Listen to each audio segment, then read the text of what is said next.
Bertobatlah kepada penciptamu dan bunuhlah dirimu. Itu lebih baik bagimu di sisi penciptamu. Dia akan menerima tobatmu. Sungguh dialah yang maha penerima tobat lagi penyayang. Jadi daripada nyembah Yesus, anak sapi, atau hewan manapun, lebih baik mati, Pak. Pertanyaan saya, apa gunanya disuruh bertobat lalu bun-bun? Iya, karena itu kafarat. Apa gunanya sudah bertobat lalu bun-bun? Tidak terlalu baik. Kafarat. Jawab dulu. Enggak lah, kafarat lah. Setiap orang Islam bertobat itu kafarat tetap jalan. Kafarat itu adalah, pertanyaan saya. aduh, Kamu Pak, memang telinga. susah. Kafarat itu, loh kok sepintar, memang saya pintar loh. Ya, ulangi Bukan, pertanyaan Anda saya yang jawab, Anda yang kejang. Saya yang jawab, Anda yang kejang. Kenapa mereka apa bertobat lalu gunanya? membun-bun? Karena itu kafarat. Kafarat itu penembus, kayak Tuhan kau harus mati dulu baru kau bisa masuk surga kan? Di Islam tidak. Di Islam itu bukan Tuhan yang mati supaya kau masuk surga. Buktinya di Kristen Tuhan kau udah mati kau tetap disuruh bertobat kan?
Assalamualaikum warahmatullahi wabarakatuh. Bertemu lagi dengan channel Kristologi Muslim, channel yang akan memperlihatkan diskusi dan debat lintas agama. Pada kesempatan hari ini, semoga kita semua dalam keadaan sehat walafiat, selalu diberikan kesehatan, dan segala macam urusan dilapangkan, dipermudahkan, dan dilancarkan seperti apa yang diharapkan, dan juga diberikan segala kecukupan ekonomi, rezeki yang melimpah yang tidak pernah habisnya dari Allah Subhanahu wa Ta'ala. Di video kali ini masih seperti biasa, saya akan memperlihatkan diskusi dan debat lintas agama di mana nantinya apologet Islam dan oknum Kristen akan saling bertanya dan menjelaskan agama masing-masing. Yang mana kita akan bisa menilai mana agama yang benar-benar bisa diterima dan dipahami secara akal fikiran manusia yang berakal. Di video ini juga kita akan melihat diskusi dan debat Unirifa dan apologet Islam lain dengan beberapa oknum Kristen yang mana kita bisa mendapatkan ilmu dan pengetahuan tentang ajaran Islam dan ajaran Kristen. Dan bagaimana berjalannya diskusi ini, apakah akan berjalan tenang dan santun atau malah sebaliknya memanas, di mana biasanya oknum Kristen jika tidak sanggup menjawab pertanyaan dan juga tidak terima ajaran dan isi kitabnya dibahas, mereka akan emosi dan marah, bahkan sampai menghujat pribadi atau ajaran. Nah, daripada penasaran dengan diskusi dan debat ini, mari kita simak saja videonya sekarang. Yang menyamar ya, CEO dunia ganggu, masih di langit dia. Kalau dia turun baru nanti kami mengadakan perkawinan di surga papa ya. Itu betul begitu ya. Jadi saya sedang menunggu jodoh yang masih di langit terombang-ambing ya. Oh, saya nggak mau sama suaminya Suwarni ya, nggak mau. Sama Edith ya. Jadi memang saya masih menunggu jodoh saya yang di langit. Kalian doakan saja semoga dia turun ya. Kiamat hari ya. Ya, ketika dia turun saya menikah sama dia, kiamat. Kiamat. Kok sama Joseph pula? Kenapa Joseph? Kenapa Dika? Kok turun Dika? Takut Dika. Si Dika takut saya dinikahi Tuhannya. Saya mau sama Uni. Siapa Anda? Saya mau sama Anda. Bang Santai kan mau sama saya. Masalahnya saya mau nggak? Gimana caranya supaya saya mau gitu ya? Coba, jangan gitu dong. Menikah itu harus dua-duanya mau. Jangan kamu yang mau, saya nggak mau. Yang enak itu saya dulu yang mau. Saya mau nggak kan gitu? Saya maunya sama Tuhannya. Ah, kau buat Viti, kalau aku buat Viti pula dikasih otang, takut dia buatkan Viti. Ya memang betul kata Namdar, ya Allah kalau jodohnya Uni Rifa di langit turunkan segera, kata Namdar. Waduh kiamat dong negara ya, kiamat dong kita ya. Begitu. Uni kayak barang ditawar. Oh enggak, saya bukan barang ditawar-tawar, saya yang nggak mau. Saya mau jualan. Saya hanya memberi informasi kalau calon suami saya masih di langit ya. Masih di langit ya. Masih belum turun-turun juga dia ya, belum turun juga. Bismillah. Dia masih di langit belum turun ya. Bang Santai bercanda ya, Bang Santai, saya bercanda Bang Santai, jangan sedih. Bisa jadi kita berjodoh ya, kita nggak pernah tahu ya, kita nggak pernah tahu berjodoh dengan siapa, hanya Allah yang tahu teman-teman. Ketika yang Bang Santai ternyata serius, dia bawa mahar ya kan 5 kg emas, gimana saya nolaknya? Tiba-tiba Kang Santai langsung nanyain alamat papa sama mama saya, terus datang dia bawa 5 kg emas, gimana saya mau nolak coba 5 kilo gitu ya. Awan biru surga lendirnya Yesus, iya memang di surganya Kristen itu ada perkawinan anak domba. Anda meminum kencing Nabi Anda tidak ya, karena Kristen gini teman-teman Kristen, dalam Islam itu ada perintah makanlah makanan halal dan thayyib. Artinya kami diperintahkan memakan jenis makanan. Nggak ada di Islam itu jenis makanan itu kencing kayak di Kristen, nggak ada klasifikasi makanan. Kalau di Kristen itu tidak ada klasifikasi makanan, kalian makan tai kalian aja boleh. Jangan disamakan cara berpikir kalian dengan kami umat Islam. Di Islam itu diperintahkan makanan dari jenis makanan, bukan dari jenis kencing-kencingan. Kalau kalian darah Yesus minum, daging Yesus makan, kanibal kalian. Sedangkan darah Yesus kalian minum, dagingnya kalian makan, apalagi kencingnya kalau nggak kalian kok. Saya yakin nih Kristen nih, saya mau tanya sama Kristen nih, seandainya kalian sejaman sama Tuhan kalian, kalau Tuhan kalian berak, kalian jadiin masker nggak berak ya? Kalau kami tidak. Kalau seandainya Nabi kami hadir di zaman kami, pasti kami kena marah. Megang tai aja kami nggak boleh. Kalian pasti kalian jadiin masker kan? Ini loh firman yang menjelma keluar kudus loh itu kudus loh. Masa kalian mau sia-siakan tai Tuhan kalian? Kan nggak mungkin ya. Tai kudus itu, tai Tuhannya kan. Karena apa? Firman Tuhan adalah Tuhan, otomatis tai Tuhan adalah Tuhan, tai kudus. Halo Dina Mariana, perkenalkan nama dan agamanya. Selamat siang, saya Kristen. Oke, mau diskusi dua arah Pak atau mau bertanya saja? Oh, diizinkan saya bertanya? Ya memang orang Kristen itu cuma boleh bertanya aja di kumar kita. Sorry ya, maaf Pak ya, saya itu adalah orang yang tidak tertarik mendengarkan penjelasan Kristen dari orang awam.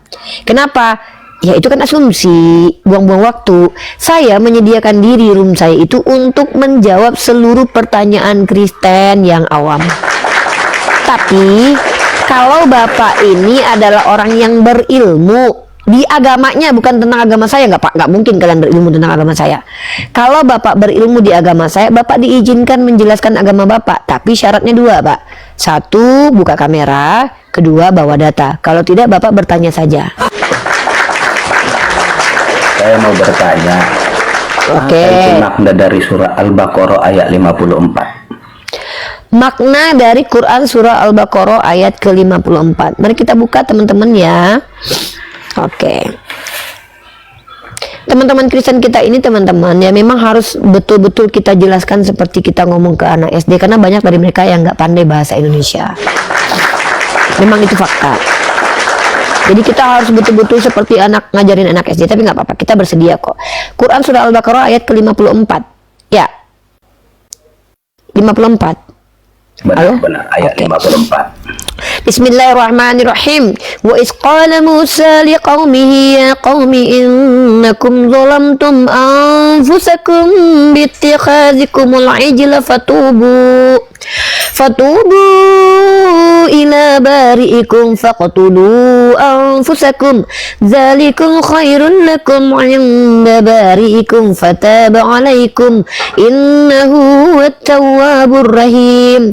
Nah, ini Allah memberikan informasi kepada kami pada zamannya Nabi Musa alaihissalam, Bani Israel telah melakukan kezaliman, maka Allah perintahkan mereka untuk membunuh diri mereka sendiri sebagai hukuman. Ya. Nah, Baca seperti itu. terjemahannya dulu biar semua dapat Oke. referensi Dan yang baik. ingatlah ketika Musa berkata kepada kaumnya, wahai kaumku, ya, kamu benar-benar telah menzolimi dirimu dengan menyembah kepada patung anak sapi. Karena itu bertobatlah kepada penciptamu dan bunuhlah dirimu. Itu lebih baik bagimu di sisi penciptamu. Dia akan menerima tobatmu. Sungguh dialah yang maha penerima tobat lagi penyayang. Jadi daripada nyembah Yesus, anak sapi, atau hewan manapun, lebih baik mati, Pak. Pertanyaan saya, apa gunanya disuruh bertobat lalu bun-bun? Iya, karena itu kafarat. Apa gunanya sudah bertobat lalu bun-bun? Tidak terlalu baik. Kafarat. Jawab dulu. Enggak lah, kafarat lah. Setiap orang Islam bertobat itu kafarat tetap jalan. Kafarat itu adalah, pertanyaan saya. Aduh, kamu Pak, memang telinga. susah. kafarat. Pintar. Kafarat itu, loh kok sepintar? Memang saya pintar loh. Saya ulangi pertanyaan Anda saya yang saya. jawab, Anda yang kejang. Saya yang jawab, pertanyaan Anda saya. yang kejang. Kenapa mereka apa bertobat lalu gunanya? membun-bun? Karena itu kafarat. Kafarat itu penembus, kayak Tuhan kau harus mati dulu baru kau bisa masuk surga kan? Di Islam tidak. Di Islam itu bukan Tuhan yang mati supaya kau masuk surga. Buktinya di Kristen Tuhan kau udah mati kau tetap disuruh bertobat kan? Bawa. Aneh kau ini. Loh, daripada bunuh diri. bunuh diri itu membunuh diri sendiri supaya mereka tidak lagi mendapatkan kafarat di akhir zaman loh. Apakah bunuh diri dosanya bisa dihapuskan? Bisa lah kalau mereka itu disuruh Bisa. Allah. Bisa dong kalau mereka disuruh Allah. Apakah itu tidak Kan salah perintah satu Allah. dosa yang keji? Kalau membunuh diri tanpa Dengar perintah dulu Allah, waktu saya jangan dulu. bicara dong. Bukan kau yang harus kudengarkan, karena kau yang bertanya. Makanya kusuruh kau buka kamera kalau kau ingin dapat waktu. Kau kan muridku. Kau bilang, apakah membunuh diri bisa diampuni? Kalau Allah yang perintahkan, bahkan Nabi Ibrahim saja disuruh membunuh anaknya, itu diizinkan. Tapi Allah tidak izinkan karena Allah ganti. Tapi kalau untuk Bani Israel, karena mereka itu hukuman, dibolehkan mati dengan bunuh diri. Dan itulah kafaratnya. Nah, yang lebih biadab lagi adalah ketika ada Tuhan udah bunuh diri, umatnya disuruh bertobat padahal Tuhannya udah mati. Ini yang longor. Tuhannya udah bunuh diri untuk umatnya menebus dosa, tapi umatnya bertobat. Ini baru lawak-lawak. Kalau orang Bani Israel, mereka telah menyembah kepada berhala. Maka sebenarnya dalam hukum orang Yahudi dalam kitab kau, apa hukumannya? Mati seperti yang dilakukan oleh suku Amalek itu. Baca kitab kau. Di dalam agama kau, suku Amalek tidak menyembah kepada berhala, Tuhan kau saja. Bun-bun mereka turun-temurun. Artinya memang dibun-bun hukumannya kalau kau seandainya menyembah berhala. Nah, Bun-bun tapi oke lah. Allah, Yang jadi konteks diam dulu. bunuh diri. Dengar dulu. Dalam Islam, Tuhan kami itu bukan Tuhan psikopat. Ketika kau berdosa, bukan Tuhan kami langsung tancap gas. Kalau Tuhan kau kan ketika kau berdosa kan dia bunuh aku. Disuruhnya orang untuk bunuh dia, membuat orang lain berdosa. Ini Bani Yahudi, mereka menista Tuhan dengan menyembah patung berhala. Maka Nabi Musa tidak boleh membunuh mereka, tidak perlu Nabi Musa bunuh mereka. Cukup mereka hukum diri mereka sendiri supaya mereka bertaubat kembali ke kembali tidak dihakimi ketika di yaumil hisab. Karena ada kehidupan setelah mati. Maka kafaratnya mereka telah dapatkan sehingga mereka bisa diterima tobatnya gitu. Jadi kau pikir dalam Islam ini tobat cuma ngomong doang, tobat lalu diterima Allah? Nggak gitu tobat di Islam. Tobat dalam Islam itu harus juga ada apa yang kau lakukan, karena dalam Quran, dengarkan dulu, kau ini memang Kristen ini. Kau kan bertanya, kan aku tawarkan, kalau kau ingin bicara banyak, buka kameramu, kau pakai data. Menurut akal kau, Tuhan bunuh diri lalu umatnya disuruh bertobat, baru itu terima kan lawak. Di dalam iman kami, kenapa orang Yahudi itu membunuh dirinya? Karena kalau Nabi Musa yang membunuh, nanti Nabi Musa yang berdosa. Kalau dalam agama kau, Tuhan kau untuk menyelamatkan penjahat kayak kau, menyelamatkan seluruh Kristen, menumbalkan Yudas dan Longinus. Si Longinus disuruh menombat. Diam dulu kau, ini orang Kristen ini. Diam dulu lah. Dalam iman Kristen teman-teman, Tuhan mereka demi menyelamatkan ribuan penjahat Kristen itu menumbalkan beberapa orang-orang yang tidak salah. Longinus itu digerakkan Tuhan, Yudas ditumbalkan Tuhan untuk menjadi asbab Yesus harus mati. Jadi harus ada orang yang kena tumbal. Tuhan menubuatkan si Yudas mengkhianati Yesus. Tuhan menubuatkan si Longinus harus menombak. Kalau nggak ada yang menombak, gagal nubuatan. Terpaksalah si Longinus, dan hebatnya lagi, si Yudas masuk neraka, Longinusnya jadi santo. Maka Orang Yahudi itu tidak perlu melibatkan orang lain untuk menghukum mereka, tapi mereka bunuh diri mereka sendiri sebagai kafarat karena mereka telah sudahlah dikeluarkan dari Mesir, menyembah lagi patung anak sapi, kan kurang ajar, maka hukuman terbaik bagi mereka adalah mati. Apa lucunya? Bisa Apa kamu anehnya? bedakan tidak? Bisa kamu bedakan enggak dibun-bun sama bunuh diri? Ya beda lah, bunuh diri kayak Tuhan kau yang membunuh dirinya Sepakat. sendiri. Ganti waktu saya bicara dong. Kalau dibun-bun itu ya jangan orang kelihatan lain yang bobrok membun-bun. akhlaknya. Kalau Tuhan kau itu kurang ajar ini orang. Turunlah Yang kau. bicara dong. Saya Akhlak kau dan Tuhan kau yang kurang ajar. Tuhan kau yang akhlaknya nggak ada, membunuh dirinya nggak pakai tangannya sendiri, pakai tangan orang. Karena dia yang mau menebus. Itu baru kurang ajar. Akhlak kurang ajar itu seperti ini ya. Kau pengen terlihat dramatis, kau pengen terlihat hebat, lalu kau serahkan diri kau untuk dibunuh, tapi kau pakai tangan orang itu kurang ajar. Kalau Allah perintahkan tangan kau bunuh diri kau sendiri karena kau yang berdosa, jangan libatkan orang lain. Kok aku pula yang kau bilang akhlaknya nggak ada? Membunuh diri seperti Tuhan kau itu bukan cuma, Tuhan kau tuh lebih parah ya, membunuh diri minimal kau bunuh pakai tangan kau sendiri, tanggung jawab kau sendiri. Dibunuh orang kau nggak ngapa-ngapain, dibunuh orang. Tuhan kau niat menyerahkan nyawa tapi pakai tangan orang lebih. Tuhan kau tuh aneh, dia pengen dramatis. Lihat dong, aku menyelamatkan kalian dengan pikul salib, tapi orang yang disuruh pikul salib. Ini kejinya ini ya. Tuhan kau itu kan ingin terlihat dramatis, ingin terlihat hebat di depan mata kalian. Aku loh udah nolongin kalian, maka kalian harus menyembah kepada aku, kan gitu di Kristen. Lucunya ketika dia yang punya niat menyelamatkan, Simon yang mengangkat salib. Ketika dia yang mau menyelamatkan kalian, orang yang ditumbalkan untuk membunuh dia. Dia libatkan orang lain.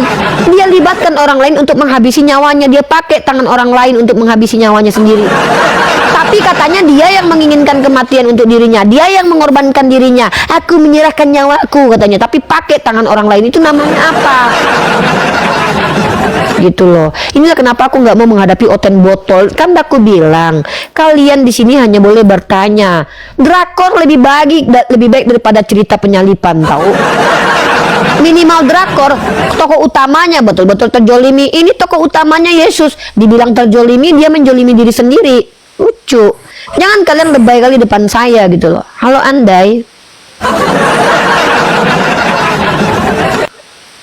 Gitu. Ya tolong ya, kalian itu kalau sama saya cuma bertanya. Saya nggak mau debat kusir dengan kalian, lelah loh. Berdebat dengan kalian itu melelahkan. Ya. Halo Bang Mesia, apa kabar? halo. Assalamualaikum Bang Mesia. Udah lama nggak nampak Bang Mesia. Kemana aja Bang Mesia? Sibuk? Mana-mana.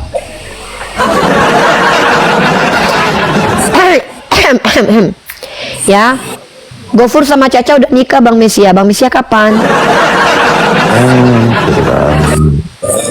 Ya, Bang Mesia, kasihan Bang Mesia yang nunggu-nunggu cepet dilamar. Caca sama Gofur udah nikah guys. Uniripa belum juga nih. Ya lanjut bercanda. Semakin sabar semakin besar ya Bang ya. Ya, semakin sabar semakin besar teman-teman. Maksudnya besar cinta kasihnya, besar segala-galanya gitu ya Bang ya. Besar maharnya juga mungkin kata Bang Mesia ya. Begitu Bang. Kalau bisa tunggu 100 tahun lagi. Apa Bang? Kalau bisa tunggu 100 tahun lagi. Sekalian aku nunggu Yesus aja ya Bang ya. Nunggu Yesus turun aja. Aku tunggu Yesus turun aja Bang ya. Ya Bang ya, serah terima aja sama Yesus ya Bang ya. Ya. Oke, kita sapa dulu. Halo Kak Andai.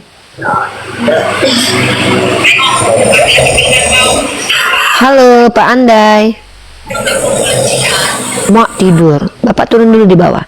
Jadi gitu teman-teman ya.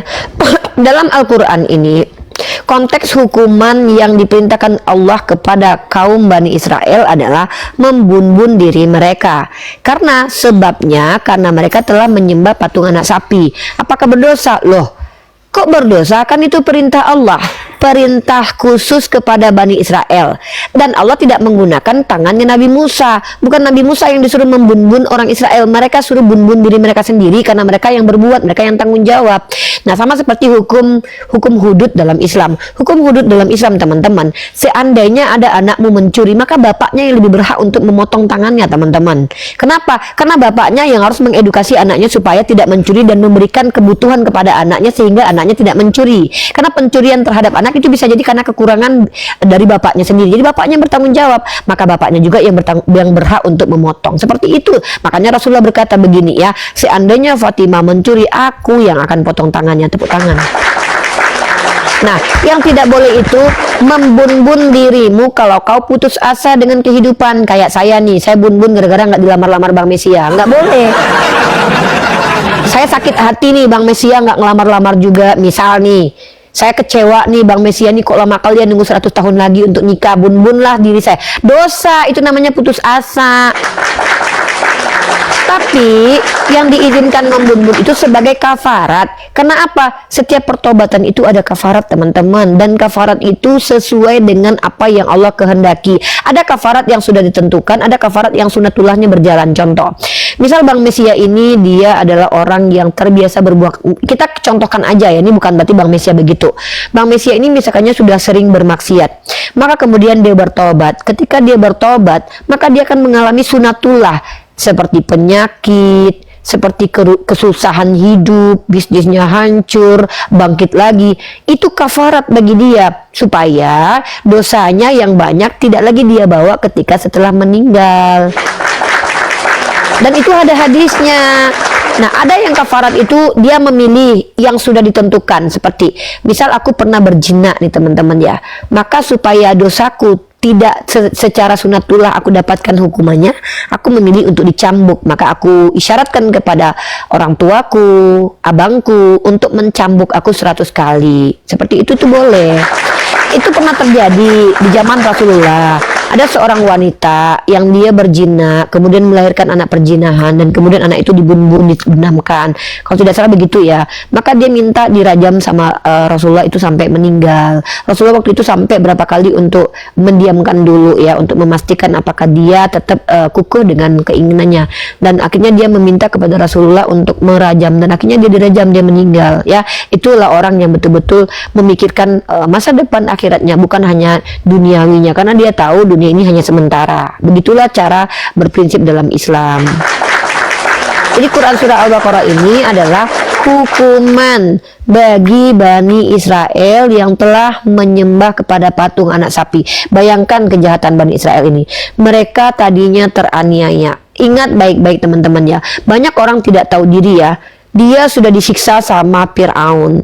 Lalu Nabi Musa diutus kepada mereka menyelamatkan. Di depan mata mereka, mereka melihat Nabi Musa membelah lautan. Mereka diberikan manna salwa, diberikan Baitul Maqdis. Tahu-tahu Nabi Musa pergi 40 hari 40 malam, mereka menyembah kepada patung anak sapi. Maka kata Allah, lebih baik kau bun-bun dirimu, itu lebih baik dari dirimu, itulah bentuk pertaubatanmu.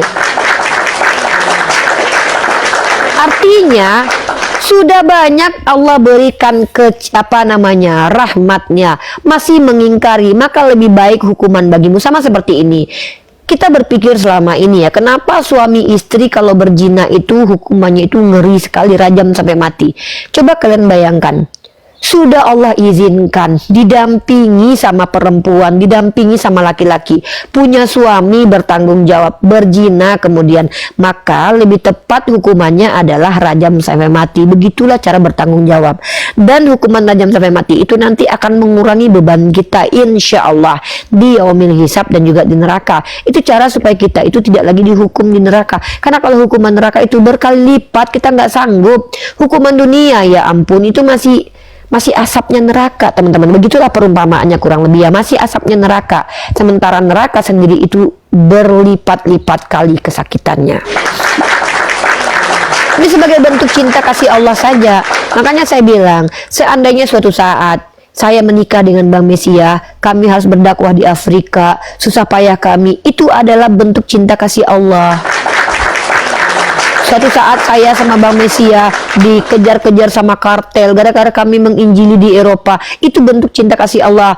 Itulah yang definisi jihad fisabilillah. Tapi doakan jangan begitu ya, jangan sampai lah. Jangan sampai nanti kalau kami berdakwah di Eropa kami dikejar kartel ya. Ya memang begitu. Buya Hamka ketika dia menyuarakan kebenaran dia masuk penjara. Justru di penjara dia menjadi hafizul Quran, pentafsir Quran. Artinya apa teman-teman? Artinya apa? Artinya segala sikap kita menunjukkan cinta kita kepada Allah akan diuji oleh Allah. Tapi ujian itu nggak melebihi dari segala, maksudnya nggak berlebihan. Allah nggak pernah zolim. Ujiannya itu selalu semampu. Jadi kalau misalkannya aku suatu saat misalkannya ya bersama-sama dengan Bang Mesia dakwah di Eropa, ya mungkin kami makan ubi, artinya kami mampu, itu nggak apa-apa begitu, itu keren sekali, gitu ya. Itu namanya adalah, itu beda. Jadi kalau di Kristen itu Tuhannya bunuh diri, umatnya masih disuruh bertobat, kelawak itu.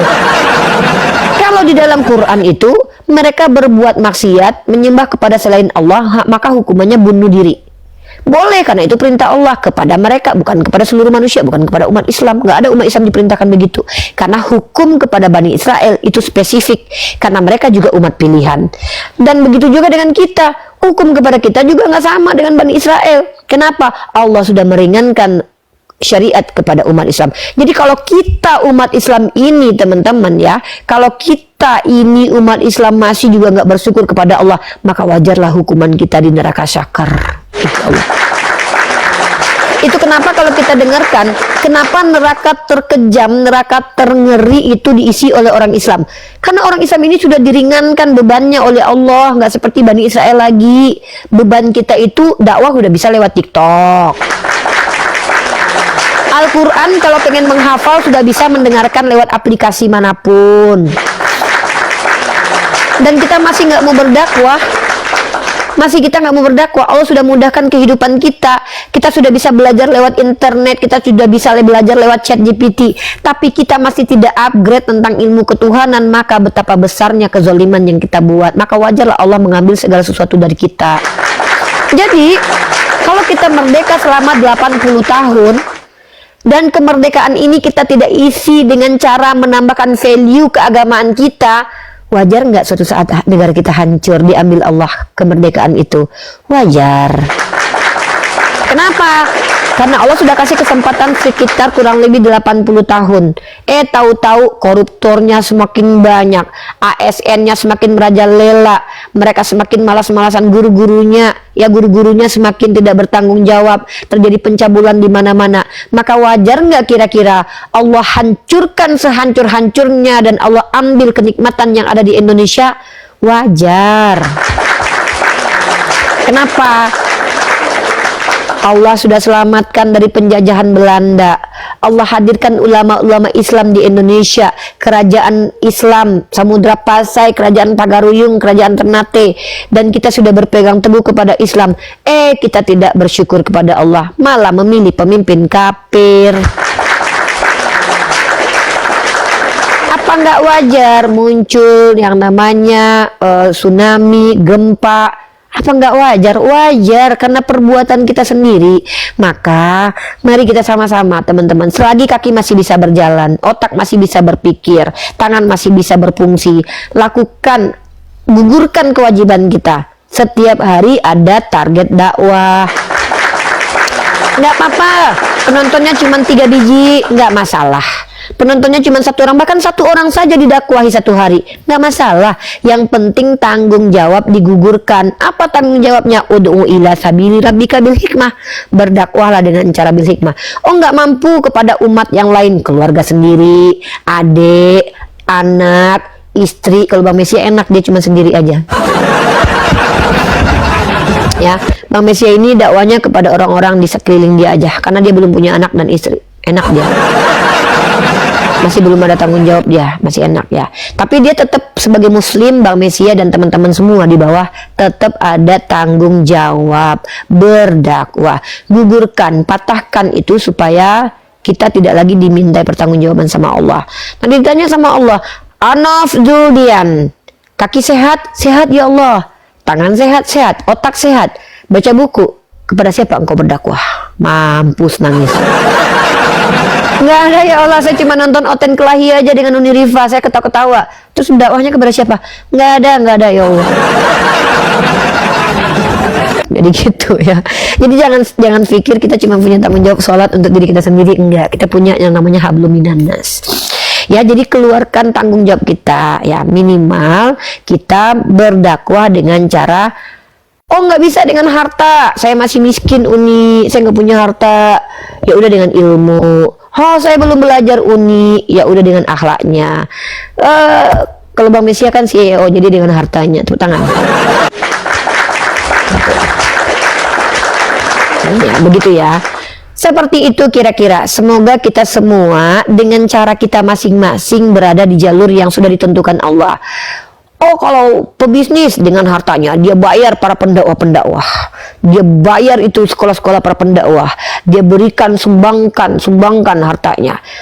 Orang seperti saya, hartanya buat diri saya sendiri, buat anak saya dan saya sendiri. Jadi saya dengan apa? Saya cuma punya waktu, Bang. Saya punya waktu. Saya bagi waktu aja. Berdakwah buka komal. Kan begitu. Gitu, ya.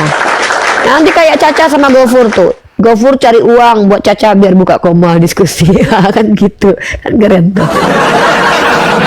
Caca berdakwah dengan cara bicara ya, Gofur cari uang biar wifi-nya nyala gitu. Tepuk tangan. Saling bersinergi. Kalau udah Caca tantrum nanti Gofur yang naik. Ya, sayang jangan gitu ya Dek gitu. Gitu. Jadi asik kok teman-teman. Insya Allah hidup itu asik, kita aja yang pilih. Ada sebuah ayat ya, ini beneran ya, ayat nih, saya kasih kalian ayat nih. Allah yang, kalau Allah sudah tidak mencintai orang itu, maka Allah palingkan dia dari dunia dakwah dan agama dengan cara dibuat sibuk dia ngejar dunia, tahu-tahu mati aja. Dibuat sibuk dia mengejar dunia, ketika kesibukannya mengejar dunia, dia lupa sholat, dia lupa berpuasa, dia lupa zakat, dia lupa kepada Allah, dan akhirnya dia mati. Ketika dia mati baru dia sadar ada Allah. Disibukkan dirinya hanya untuk kejar, kayak orang di Jepang. Jepang itu kan mereka sibuk tuh kejar dunia, pas mati tahu-tahu ada Tuhan ternyata. Ya. Tapi mereka dapat apa yang mereka upayakan ya. Nih Allah, nih aku kasih dalilnya ya.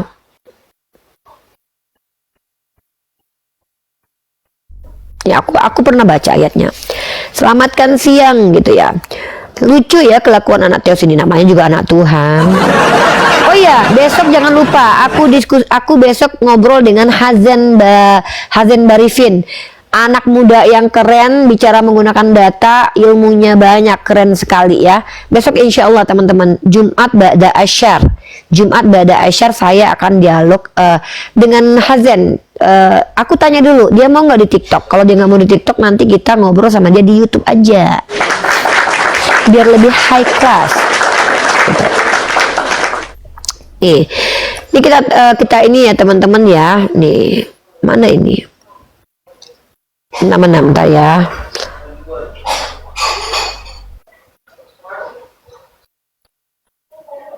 Ini nih, ya ini nih. Ini saya akan kasih datanya. Nah, jadi gini ya. Jadi Allah itu memberi dua jalan. Pertama jalan benar dan jalan yang tidak benar. Maka Allah berikan kepada kita dihadapkan dari dua jalan nih. Pertama berdakwah, kedua meninggalkan dunia dakwah. Maka Allah berikan dua jalan. Dan dua-duanya itu teman-teman, yang satu itu dimudahkan, yaitu jalan meninggalkan agama misalkannya. Biasanya tuh kita bermaksiat, makanya nanti istidrat ya. Kalau orang itu pilih jalan yang maksiat dan dia menikmati itu, maka nanti dia ditutup jalan kebenarannya. Maka Allah biarkan dia terus-menerus yang disebut dengan istidrat. Dia melakukan maksiat, dia melakukan kejahatan, dia tetap dikasih harta, tetap dikasih kenikmatan. Nah, mereka istidrat ya. Tapi kalau orang-orang yang di jalan benar ini, dia akan kesulitan ya, karena dia akan menempuh jalan yang lagi kayak mendaki gitu, akan kesulitan. Itulah upahnya nanti di surga, kesulitan-kesulitan ketika dia berdakwah. Seperti itu ya. Jadi teman-teman Kristen, di Kristen itu memang enak. Kalian yang berdosa, kalian yang mencuri, Tuhannya yang ditombak. Emang enak. Buat agama Kristen ini agama terbaik bagi orang-orang yang tidak mau bertanggung jawab dengan dosa. Agama Kristen agama terbaik bagi mereka para pesundal yang pengen pensiun tapi pengen masuk surga. Ya, jadi agama Kristen ini agama yang paling tepat buat koruptor, terus takut masuk neraka, pengen masuk surga tanpa upaya. Kristen agamanya. Agama Kristen adalah agama terbaik bagi para penjahat yang nggak pengen dihukum. Masuklah Kristen, insya Allah. Insya Allah dalam Islam neraka jahanam, walaupun dalam pandangan kalian merasa masuk surga. Kan merasa. Gitu ya, kan di Kristen ini kan perasaanmu yang paling penting. Menurut saya masuk surga walaupun Yesus nggak janjiin. Gitu. Kan di Kristen ini kan kayak narkoba. Dalam pandangan kita tuh kayak kita asik, Ben, utang gua nggak ada atau utangnya banyak, dia cuma diberikan ya kayak candu gitu, kayak diberikan lupa, pokoknya utang saya udah nggak ada, saya udah sakau gitu kan, padahal utangnya masih ada, nggak hilang gitu. Begitulah ya. Seperti itu. Bentar saya mute dulu.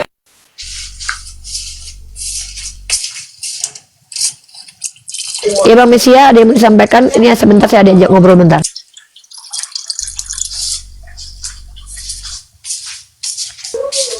Ya, Bang Mesia, ada yang mau disampaikan? Pengen jadi Kristen? Enak Bang, di situ ditebus dosanya Bang. Ya, mantan pesundal ingin masuk surga tanpa perlu ya gitu ya.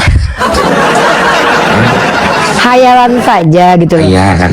Ya, jadi mereka itu tanpa perlu berbuat baik, cukup percaya darah Yesus mengaku masuk surga. Gitu. Kalau kita enggak, pertaubatan itu akan menimbulkan kafarat. Makanya kalau kita lihat orang-orang mu'alaf itu dikejar-kejar keluarga, kehilangan harta benda, itu kafarat baginya, dibersihkan Allah dia. Dibersihkan Allah dia. Gitu. Kalau orang Kristen enggak, ketika mereka bertobat darah Yesus, pokoknya mereka percaya aja Yesus yang menyelamatkan. Mereka jaga Yesus ya disalib. Mereka giliran bertobat mereka salipin si Yesusnya. Iya. Pertobatan di Kristen itu adalah dengan meminum darah Yesus, ya. Darahnya apa? Wine, anggur. Jadi darah Yesus itu ditipologikan dengan anggur. Kalau kita mabuk, kata orang nih, aku nggak tahu nih. Kata orang nih, kalau mabuk itu kita lupa dengan apa yang kita lakukan. Aku nggak tahu. Jadi tipologinya adalah ketika kau percaya Yesus adalah Tuhan, kau lupa sama dosa kau. Kalau di Islam beda. Di Islam beda Bang. Kalau Abang Mesia ini adalah orang yang koruptor, terus Abang bertobat jadi Islam, orang yang bertobat itu Bang, dia akan ingat terus dengan dosanya seperti yang dilakukan oleh Umar Ibn Khattab.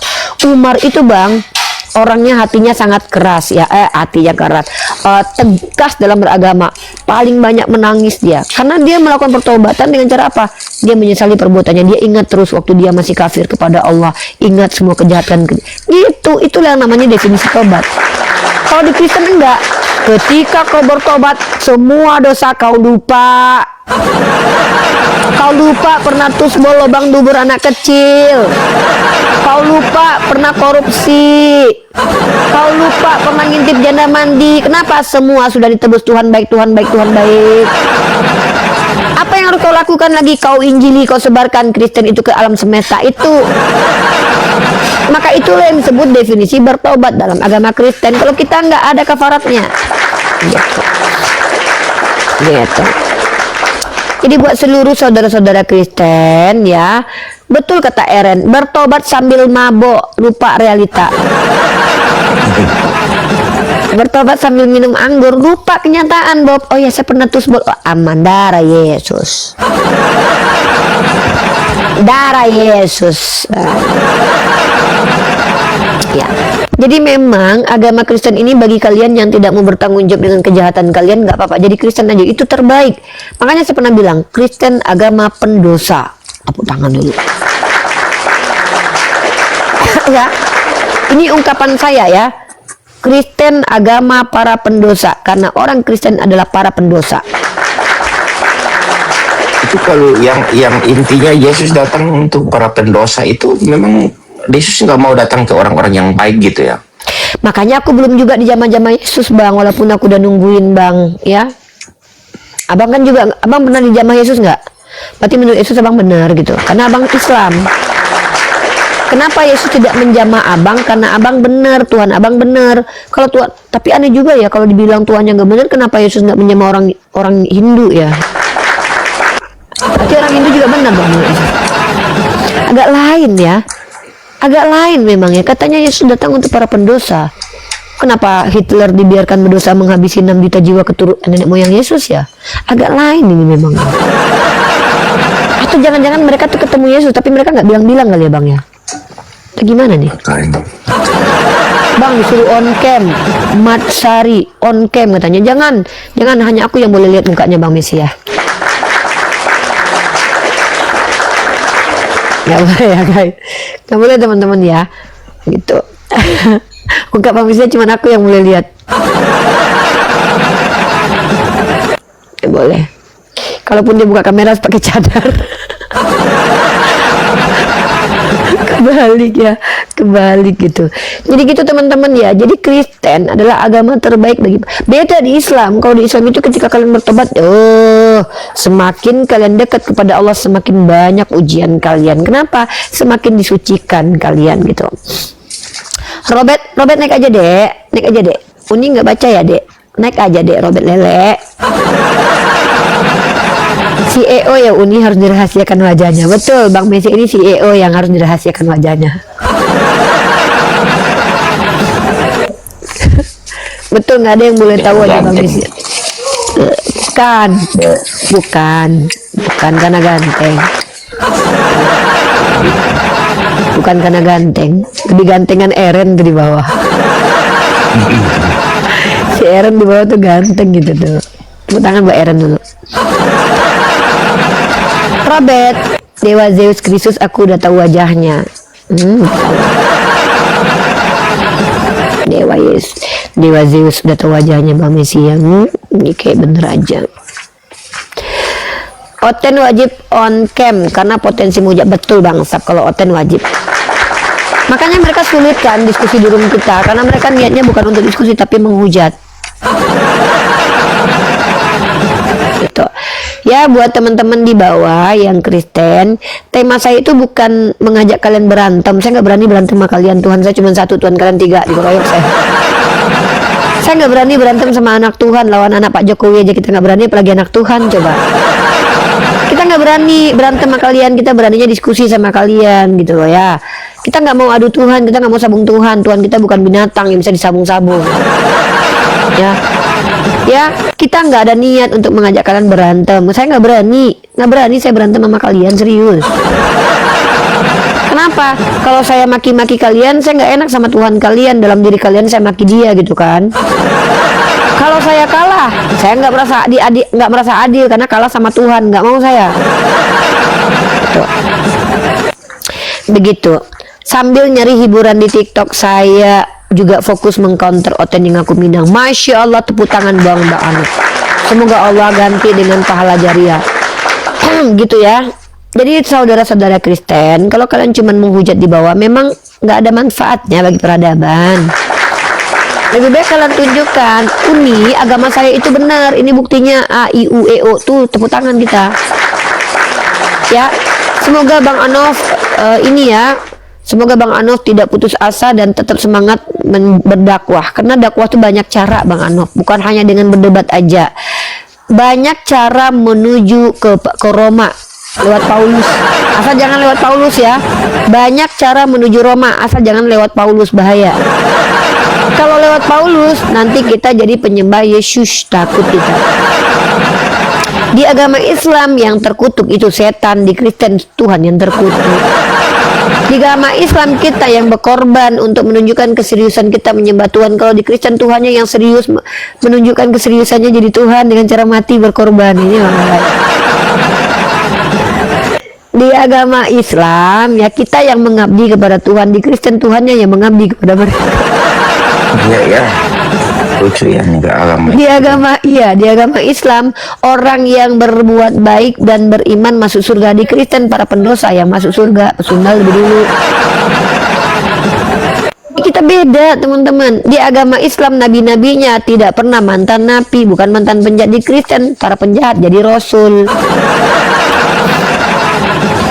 Ya, di dalam Islam Tuhan kita satu, di Kristen Tuhannya satu sih katanya, tapi 3, nggak tahu itu gimana. Di dalam Kristen yang dikasihi adalah musuh masyarakat, sampah masyarakat, para penjahat. Kalau keluarga benci, katanya benci. Kalau di Islam kita harus lebih dekat kepada keluarga kita, paling baik kepada istri itu Bang Mesia. Mukmin terbaik itu yang paling baik kepada istrinya loh Bang Mesia. Dengar ya Bang Mesia. Iya. Kalau di Kristen istri ditabok, tepok, dihantam, nggak dinafkahi, tetap masuk surga, nggak boleh cerai, nggak boleh cerai. Karena apa? Adalah kasih karunia kalau kau menderita. Di dalam 1 Petrus pasal 2 nomor 19. Semakin umat Kristen menderita, kata Tuhannya, semakin kasihlah dia. Karena Yesus dibuat menderita di dunia. Pikul salib. Di dalam Islam, seorang mukmin sejati itu adalah mukmin yang paling baik perlakuannya kepada istri. Yesus jangankan baik kepada istri, Maria Magdalena aja kan gratisan. Ngapain nikah? Nggak Iya. perlu dia menikah. Ngapain dia menikah? Orang bisa gratisan.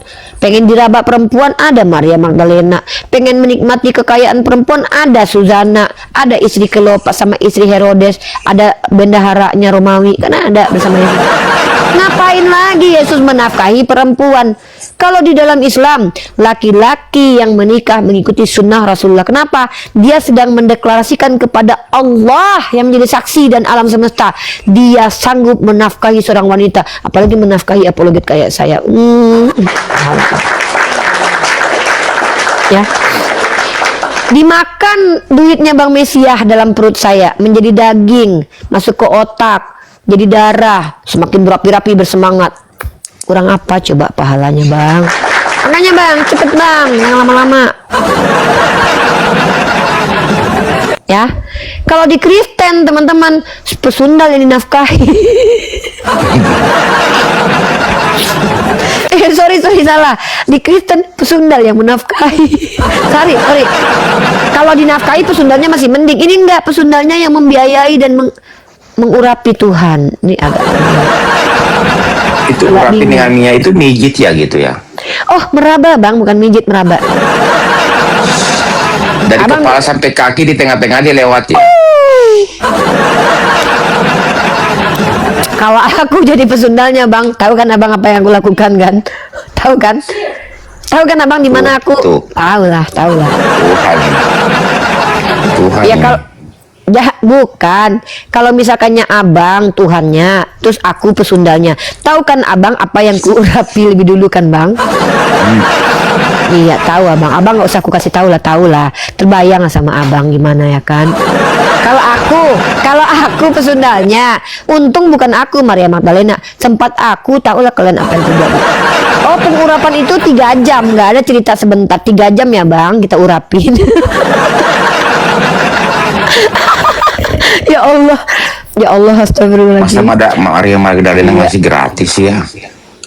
Iya, memang bisa jadi dia gratisan kan, dia kan pesundal gratisan kan Bang. Emang aku maharan, kalau Maria Magdalena gratisan, kalau aku maharan Bang, aku Bang. Dek tolong dek, tisu adek. Jadi kalau Maria Magdalena tuh gratisan, kalau aku maharan Bang.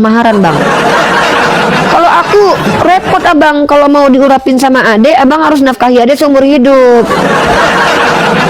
Kalau Maria Magdalena, dia yang menafkahi Yesus, dia yang mengurapi Yesus, dia juga yang liatin Yesus ke kuburan. Kasian banget. Ini definisi cinta lahir batin sampai mati nih ya. Pengen makan ikan goreng, dia yang cariin ya. Pengen naik keledai, dia yang cariin. Tuhan mah enak. Memang ya. orang Yahudi ingin tuliskan Yesus jelek-jelek mungkin sih. Iya, betul. Orang Yahudi iya. Jadi Dan itu dibenarkan sama Oten bahwa teman akrabnya Yesus sundal. Dibenarkan bukan, tapi mereka pusing juga ini. Iya. Jadi Mana Bang, coba aku tanya sama Abang sebagai laki-laki, mana tinggi harga diri Abang ya? Abang gratisan sama lontong atau menafkahi satu wanita dan mendidiknya, memberikan rumah, tapi Abang menikmati apa yang memang menjadi payah Abang sebagai laki-laki? Mana yang lebih mulia menurut Abang? kalau ikut Yesus ya nggak mau, kayaknya lumayan juga. Enak kali. Emang otaknya otaknya Enggak, iya kan kita ikut. Makanya yang orang gratis Kristen harusnya harusnya mereka tapi kan orang penyakit Kristen bang, tapi kan orang penyakit Kristen bang, karena harusnya ikut personal kan Yesus dipakai. kan gitu. Iya harusnya. Tapi kalau abang ikut Yesus nanti abang penyakit sipilis nanti kan pesundal bang. Pesundal itu kan bisa terkena penyakit HIV, sipilis, Makanya kurang. mereka orang-orang Eropa itu nggak mau nikah itu karena ikut Yesus ya. Nggak tahu juga lah. Enakan ikut Yesus. Aris, bang, si Aris pengen, jangan gitu.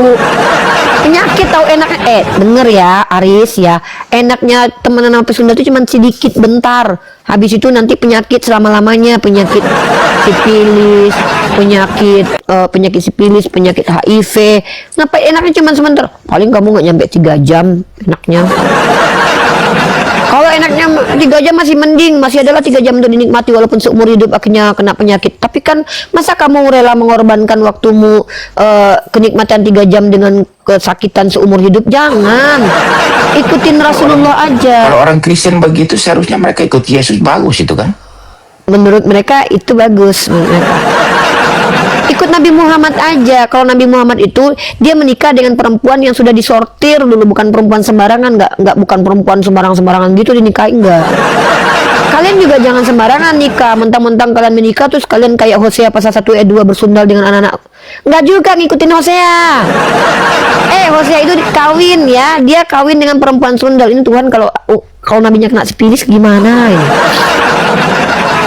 Di Hosea pasal 1 ayat 2 Tuhan memerintahkan Hosea memperanakan anak-anak sundal dengan pesundal. Ini Tuhan kok bahaya banget perintahnya ya. Itu kalau Hosea kena sipilis gimana coba? Tolonglah ya teman-teman ya, ikuti Nabi Muhammad.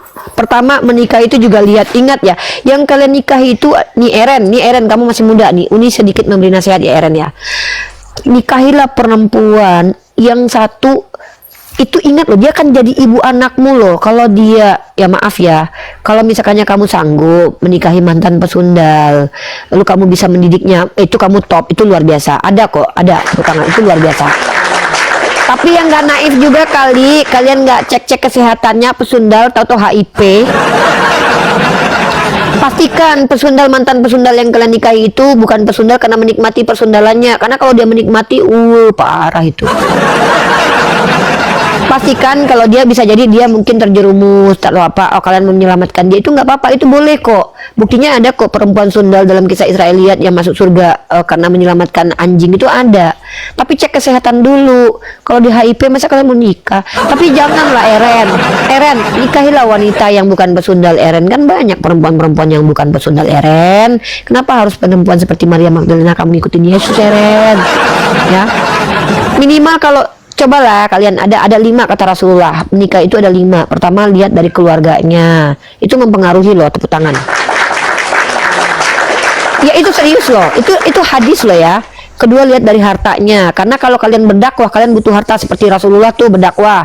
Tapi kalau kalian yang punya harta, kalian berdakwah bareng itu juga lebih bagus, nggak apa-apa, tepuk tangan.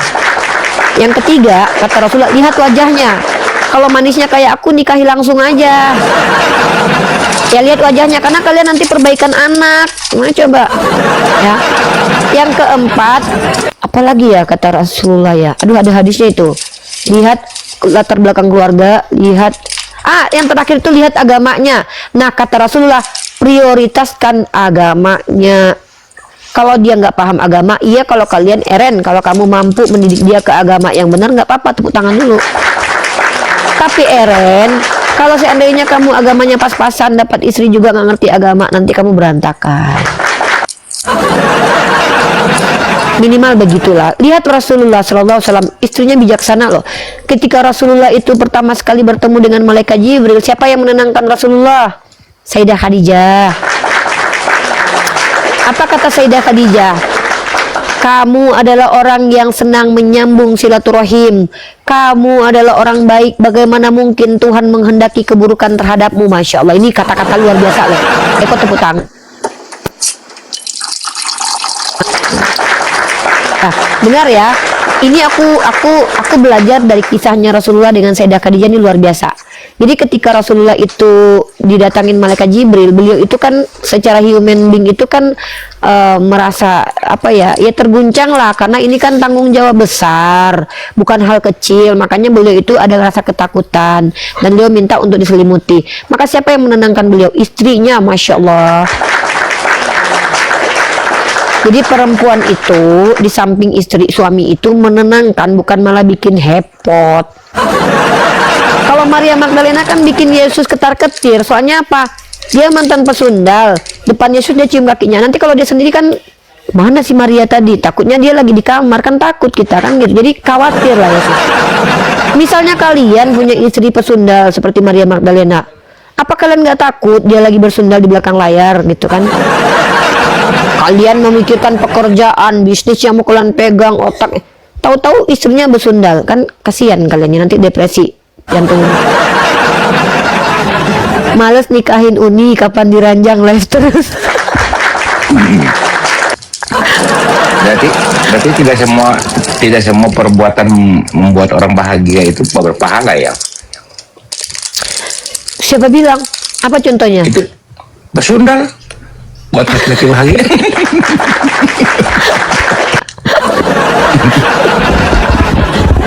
Itu bukan bahagia, beda. Anda tidak mengerti Pak arti bahagia dengan definisi nikmat. Nikmat itu belum tentu bahagia loh. Jadi kalau kita bicara hasrat, hawa nafsu, ada orang yang memenuhi hawa nafsunya dengan marah. Apakah marah membuat orang bahagia? Tidak, tapi itu memenuhi hawa nafsu. Ada orang yang meninju orang lain tuh, dia tinju karena dia melampiaskan hawa nafsunya. Apakah dia bahagia? Tidak. Secara naluri dia tersakiti dengan itu. Nah begitu juga ketika orang tidur dengan perempuan yang bukan miliknya, memang nikmat secara seksual ya, tapi secara naluri ya itu merusak loh. Itu merusak loh. Saya yakin setiap orang yang sudah pernah berzina itu akan kepikiran gitu, karena dia pernah melakukan hal yang dilarang. Maka nalurinya tuh bertolak belakang gitu loh. Nah, tapi itu bagus karena dia akhirnya sadar bahwa oh itu tidak, itu bukan miliknya, itu bukan milik saya. Nah jadi ketika dia, ini coba kalian bayangkan ya, ini serius. Coba kalian bayangkan, kalian sedang menikmati hidup dengan orang yang bahkan berada di sisi kalian ketika kalian sedang susah, ketika kalian lagi dalam keadaan galau, masalah bisnis, masalah dunia, masalah ini, dan dia hadir di samping kalian dan dia milik kalian. Dan kalian menikmati hidup sambil membuat dia nikmat. Apa enggak nikmat kehidupan itu? Tapi kalau pesundal kan enggak. Kalian cuma menikmati apa yang bukan menjadi milik kalian. Kan itu secara naluriah kan sebenarnya berbantahan dengan hati empati kita sebagai manusia gitu. Karena itu kayak kita melakukan perbuatan yang melanggar etika moralitas, itu kayak iya nikmatnya memang nikmat, tapi percayalah itu tidak akan menghadirkan kebahagiaan. Pasti habis itu kalian langsung khawatir, aduh aku si pilis gak ya? Kalau pesundal dia nggak minta uang,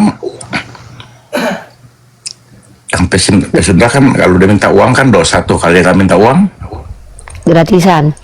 Dosa bukan karena dia nggak minta uang, dosa karena berzina di dalam Islam. Gitu. Ya, buat apa? Kalau halal saja mudah, kenapa harus berzina kan gitu? Halal itu mudah kok. Allah tidak pernah membebani kaum pria seperti uang panai 100 tapi juta, susah juga 500 sih juta. kalau kita hidup masih banyak apa namanya pengikut Yesus ini, karena mereka itu kan mencontohin Yesus, nggak usah nikah. Betul.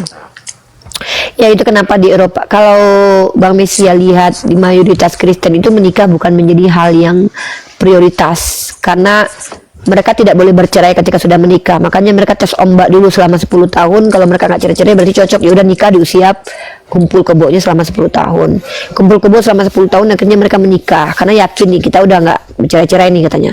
Jadi makanya di Manado, kan aku udah kasih data dalam sebuah situs ilmiah, karya ilmiah namanya tentang cohabitation atau kumpul kebo. Alasan yang mendominasi kenapa orang Kristen di Manado itu kumpul kebo dan tidak menikah, karena pertama sulit untuk bertanggung jawab, yang kedua sulitnya proses perceraian.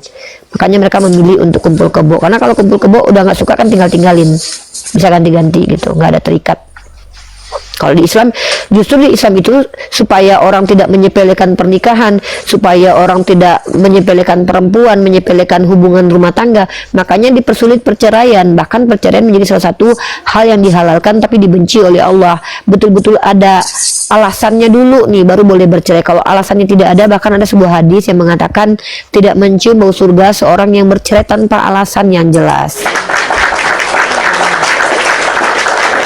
Betul.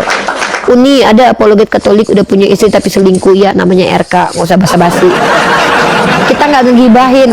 Kalau kita lihat perilaku umat Kristen itu banyak kayak biawa semua, dan hati-hati umat Islam. Jangan kalian jumawa, kalian pikir apologet Kristen aja yang kelakuannya ke biawa. Apologet Islam juga banyak yang biawa loh. Kita semua ini, kenapa kita terlihat benar? Karena kita ditutupi aibnya sama Allah. Mungkin kalian nggak tahu betapa besarnya aib aku. Allah tutupin aib aku. Kenapa? Ya karena kita Islam, saling menutup aib. Coba aja kita kayak Oten saling buka aib. Oh, udah habis semua apologet Islam itu. Seandainya tidak ada larangan dari Rasulullah untuk tidak membongkar aib satu sama lain, nggak tahu lagi lah aku. Saya akhiri diskusi dan debat para apologet Islam yang telah memberikan kita ilmu dan pengetahuan tentang ajaran Islam dan ajaran Kristen. Semoga ilmu yang kita dapat dari diskusi dan debat ini dapat membentengi kita dari pemutatan, yang mana pada saat sekarang banyaknya misionaris mencari muslim yang awam untuk dimurtadkan. Saya akhiri video ini. Terima kasih kepada saudara-saudari muslim semua yang telah mengikuti diskusi ini sampai habis. Sampai ketemu lagi dan nantikan video-video diskusi dan debat apologet Islam selanjutnya. Assalamualaikum warahmatullahi wabarakatuh.